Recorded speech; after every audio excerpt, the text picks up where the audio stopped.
The paper plate in my hand went soft from barbecue grease when my mother lifted her champagne flute and smiled at my brother, then said, "Some daughters are just a mistake," and I stayed quiet while something in me went completely cold. My name is Avery Lane. I am 28 years old, and I work as a cybersecurity analyst in Seattle. That night, the backyard looked like every other summer party in America. String lights drooped across the fence. A Bluetooth speaker thumped a playlist that sounded happy on purpose. Somebody's dog circled the cooler like it paid rent. The air smelled like burgers, sunscreen, and cheap citronella candles that never really keep the bugs away. My mother, Marion, stood on the back steps like she owned the house and everyone in it. She always did. She had a way of smiling that wasn't warmth. It was control, like she was measuring how well we performed for her. My brother, Sterling, held court near the grill, laughing too loudly, letting our neighbors pat his shoulder like he'd personally invented being charming. He was the kind of man who never had to explain himself. If he hurt you, people would ask what you did to deserve it. My father, Graham, stayed near the cooler, refilling cups without making eye contact. The same silent man who had spent my whole childhood pretending quiet was the same thing as peace. And me, I stood with my paper plate, my little plastic fork, and my calm face. I'd practiced that calm face for years. Marion tapped her glass with a spoon. The chatter thinned out. Heads turned. Even the music seemed to lower out of respect for her need to be witnessed. "To family," she said first, sweet as pie. Then her eyes found me, and her smile tightened like a drawstring. "Some kids make you proud every day," she continued, nodding toward Sterling. "And some kids you just wish you didn't have to see." Laughter jumped up fast, like it had been waiting for permission. A couple of neighbors glanced at me and then looked away like I was a stain on the patio. Sterling grinned into his drink, not surprised, not uncomfortable, almost relieved. I felt the words land inside my chest, not sharp like a knife, but heavy like a brick. I didn't cry. I didn't flinch. I didn't give her the satisfaction of any reaction she could narrate later. I just chewed my food, swallowed, and let silence do what it always did in that family. Protect them. Marion's eyes stayed on me, expecting me to break, or apologize for existing, or laugh along like a good sport. Instead, I set my plate down. I wiped my fingers on a napkin. I raised my cup like I was returning the toast. "Good news," I said, my voice even, almost polite. "You're finally getting what you want. I'm already gone." The air shifted. It didn't explode. It tightened. Marion's smile froze mid-performance. Sterling coughed like his drink went down wrong. My father stared at the grass like the lawn, suddenly needed his full attention. Someone chuckled, then realized nobody else was chuckling and stopped. I didn't wait for a response. I walked into the house, straight through the kitchen, and up the hallway like I was just going to grab ice. My heart was beating fast, but my steps stayed steady. That was the first quiet revenge, not letting them see my hands shake. In the hallway mirror, I caught my own reflection. Same face, same calm, but my eyes looked like they belonged to someone who had finally stopped begging. I left that party early. I didn't slam a door. I didn't cry in the driveway. I didn't post anything dramatic online. I simply got in my rental car, drove to my hotel, and sat on the edge of the bed with my shoes still on, staring at the little welcome pamphlet on the nightstand like it might explain why my mother hated me more loudly when there was an audience. By morning, my phone had 3 missed calls from Marion and 1 from Sterling. None from my father. That part was almost comforting. Predictable pain feels safer than surprise pain. I flew back to Seattle with the same feeling I get when I close a laptop after finding a virus. Relief first, then disgust, then a quiet, steady determination to make sure it never gets in again. But here's the thing. I did not come back to my hometown for Marion's birthday. I came back because I received a piece of mail at my Seattle address that should not have existed. It was a thick envelope from a bank in Missouri. My name was printed on it in neat black letters, Avery Lane. Inside was a notice about a home equity account I never opened. And attached to it was a photocopy of a signature that looked like mine, but wasn't. I remember sitting at my kitchen counter, the Seattle rain tapping the window, my coffee cooling untouched, and thinking one single, terrifying thought. Sterling didn't just take my childhood, he was still taking from me. Quick real-life pause. Some nights I'm editing and it gets lonely, and your comments are my proof that these stories reach real people. Like, subscribe, and comment your city, state, or country. All right, now let me take you back. It started years earlier, when I was still living under Marion's roof and learning how to disappear without leaving the house. In our family, love was a scoreboard. Sterling had points before he ever earned them. If he forgot a birthday, it was because he was busy. If I forgot, it was proof I was selfish. If Sterling needed money, Marion called it an investment. If I needed anything, Marion called it drama. The first micro twist came when I was 16, and I discovered my credit had already been touched. Not ruined, not destroyed, just tested. A department store card, a small balance, a payment made on time. It was almost clever, because it didn't look like theft. It looked like someone building a file, training the system to accept my name in the wrong hands. When I asked Marion about it, she didn't deny anything. She didn't even look guilty. She looked annoyed. Sterling needed it for a suit, she said, like that settled the matter. You weren't using your credit. I remember standing there, holding that statement, and realizing something that made my skin go cold. To Marion, my identity was just another household resource, like paper towels, like ketchup, like me. I didn't fight, I nodded, I said okay. And I started taking notes.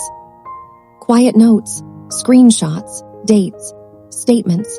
Every piece of paper that passed through the house, I learned to copy without anyone noticing. I built my own file the way Sterling had built his. The second micro twist came later, when my father accidentally helped me without meaning to. One night, he left his laptop open on the dining table. A spreadsheet glowed on the screen, numbers, transfers, a column labeled with initials that made my stomach drop. AL. My initials. I stood there in the dark dining room, the only light coming from that screen, and I realized Sterling wasn't borrowing from me like a brother. He was using me like a shield.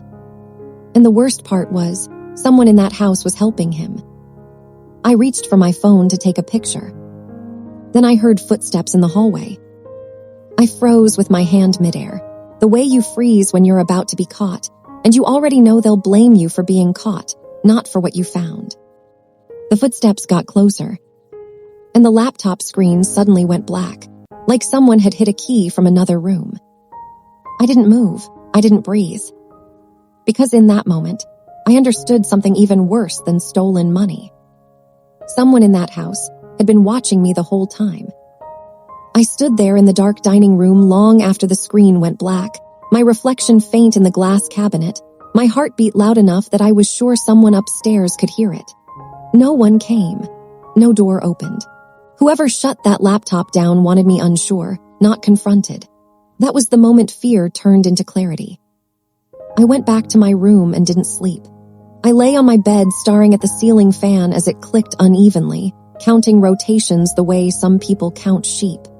By morning, I had a decision. I would not accuse. I would not warn. I would not try to stop anything. I would let it continue, exactly as planned, and I would document everything. From that day on, I became invisible on purpose. I agreed to everything. When Marion asked me to sign a form, I signed. When Sterling joked about me being bad with money, I laughed with him. When my father told me to stop asking questions, I nodded and said, "You're right." But quietly, I changed how I lived. I redirected my mail to a locked box at the post office. I set up alerts on every account I was legally allowed to access. I learned how to pull credit reports the same way other girls my age learned makeup tutorials. I saved everything in an encrypted folder with a name so boring no one would ever open it. Taxes, loan notices, statements, copies of signatures, email headers, time stamps. Every time Sterling touched something in my name, I let him. Because the more comfortable he got, the sloppier he became. The third micro twist came the year I left for college. Marian cried in public and criticized me in private. She told everyone she was proud, then told me I was abandoning the family. Sterling threw a going-away party that felt more like a victory lap for himself. My father hugged me stiffly and slipped me a card with cash inside, like guilt folded into paper. I moved to Seattle with 2 suitcases and a rule I wrote on a sticky note above my desk. Never explain yourself to people who benefit from misunderstanding you. College was the first place I felt air in my lungs. No one knew my family. No one expected me to play a role. I studied cybersecurity because I already knew how systems failed when trust was misplaced. During my second year, the alerts started again. A car loan inquiry, a utilities account, a balance transfer.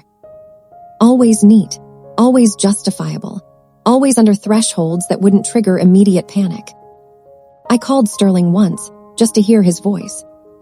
"Hey," I said lightly, "did you open something in my name recently?" He laughed. "What? No, you're paranoid." I smiled into the phone and said, "Yeah, probably." Then I hung up and saved the call log. What he didn't know was that I had already spoken to a legal aid clinic on campus. I didn't file anything. I didn't freeze my credit. I just asked questions, hypothetical ones. I learned exactly how much proof was enough, and when silence became consent in the eyes of the law. Years passed. I graduated. I got hired. I built a quiet life that didn't need approval. Sterling's life, meanwhile, stayed loud.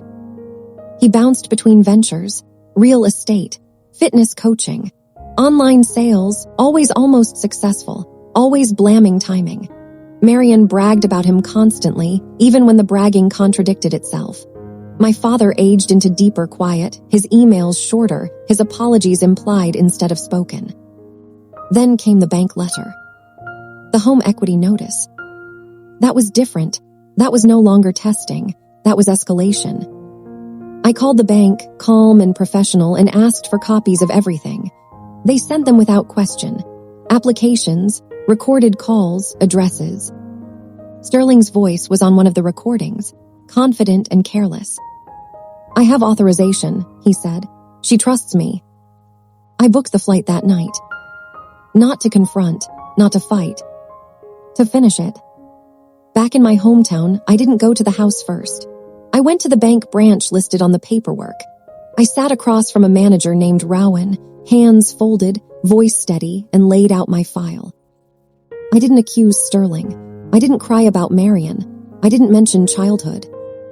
I asked one question.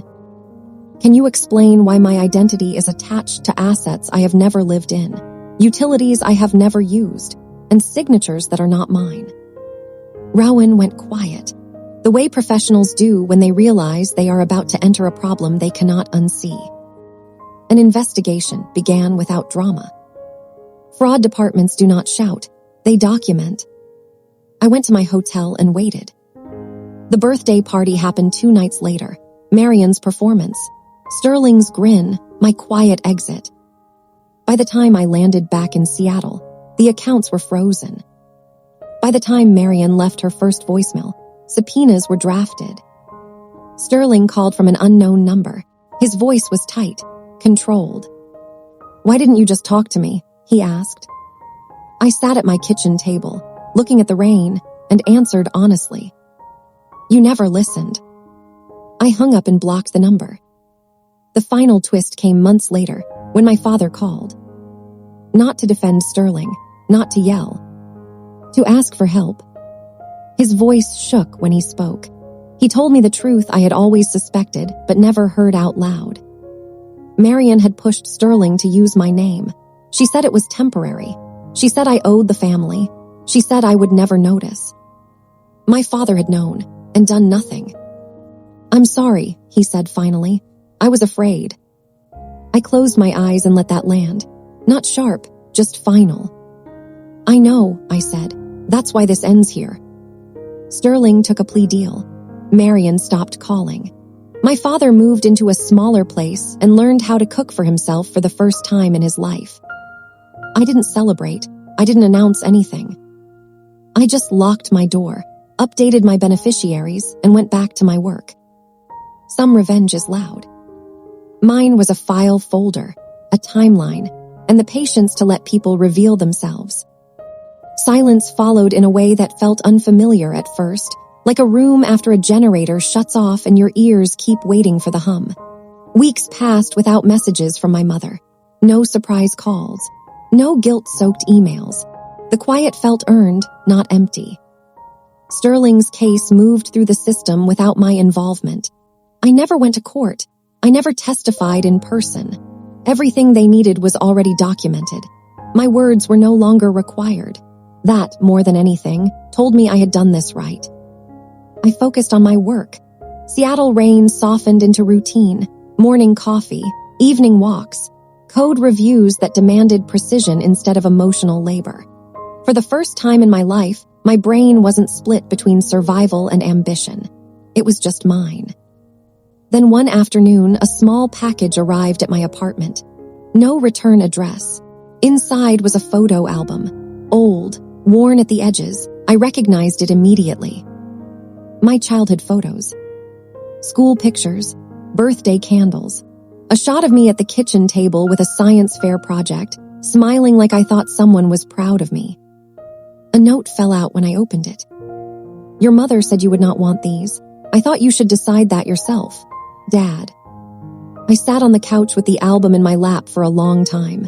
Not crying, just breathing. It struck me then how carefully my father had always chosen absence. He did not protect me, but in this small way, late and quiet, he stopped protecting her. That was the last thing he ever sent me. Months later, I heard through a cousin that Marion had started telling people she did not understand why her daughter cut her off. That she had done her best. That children these days were too sensitive. I did not correct the story. Let her keep it. My life did not need her version of events to be valid. I changed jobs that year, moved into a place with big windows and a view of the water. I bought a dining table with my first bonus. Solid wood, heavy, the kind that stays where you put it. I started hosting friends on Sundays. Nothing fancy. Soup, bread, music playing low. People showing up because they wanted to, not because they were expected to. One night as we cleared dishes, someone asked about my family. It was casual, curious, not loaded. I thought about lying. I thought about summarizing. Instead, I said, I come from a place that taught me what I never want to become. And that felt enough. The final message came a year later. An email from Sterling, short, careful. He wrote that he was sorry, that he had been pressured, that he hoped someday we could talk. I read it once. I didn't forward it. I didn't save it. I didn't reply. Some doors do not need to be slammed. They just need to stay closed. On the anniversary of the party, the one with the string lights and the laughter that cut, I sat at my table with a glass of wine and my laptop open. I pulled up my credit report. Clean, locked, mine. I scrolled through old files, then closed them one by one. I was no longer collecting proof. I was living past it. I stepped onto my balcony. The city hummed below. Lights, movement, life continuing without needing permission from my past. My phone buzzed with a message from a friend, asking what time dinner was tomorrow. I smiled. Family, I had learned, is not the people who claim you. It is the people who respect your boundaries and stay anyway. And the quiet that once felt like abandonment now felt like peace. I went back inside, turned off the lights, and sat at my table in the dark for a moment longer. Nothing was missing. Everything was exactly where it belonged.